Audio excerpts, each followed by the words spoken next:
করলা? আল্লাহ তুমি আমাকে কাদের হাতে ন্যস্ত করলা? ইলা আদুইন বাঈদিন ইয়াতাহাজ্জামুনি, আমাকে ঘর থেকে এত দূরে এনে, সেই মক্কা থেকে কত দূরে, আমাকে ঘর থেকে এত দূরে নিয়ে এসে আল্লাহ তুমি তোমার শত্রুদের হাতে আমাকে ন্যস্ত করলা। ইয়াতাহাজ্জামুনি, যারা চতুর্দিক থেকে আমাকে পাথর মারতেছে। কি আবেগ দোয়ার মধ্যে, কি ভাষা, কি লফজ। ইলা আদুইন বাঈদিন ইয়াতাহাজ্জামুনি, তুমি আমাকে আল্লাহ ঘর থেকে বের করে এত দূরে নিয়ে আসলা, শত্রুদের হাতে সোপর্দ করলা, তারা আমাকে চতুর্দিক থেকে পাথর মারতেছে।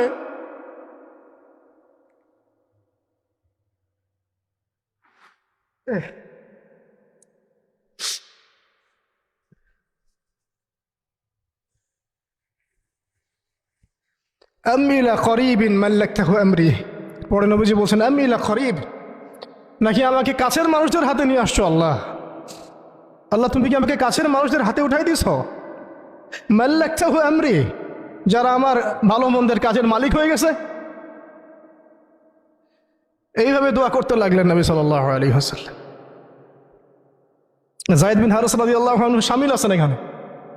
তারপরে নবীজি বলছেন ইল্লাম তাকুন সাখিতুন আলাই ফালা উবালি, আল্লাহ এত কিছুর পরও যদি তুমি আমার প্রতি অসন্তুষ্ট না হও, আমার কিছুই যায় আসে না।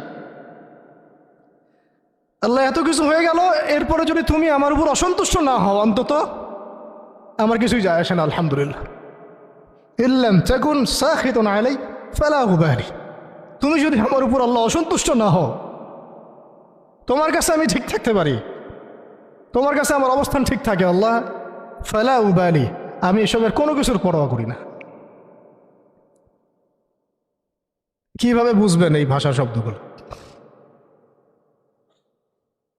ঠিক এইরকম শব্দেই দোয়া করেছিলেন খুবাইব রাদিয়াল্লাহু আনহু, যখন তাকে শুলে চড়ানো হবে, এবং তিনি তখন, শুলদণ্ড অনেক কঠিন, জীবন্ত একটা মানুষকে মেরে ফেলা,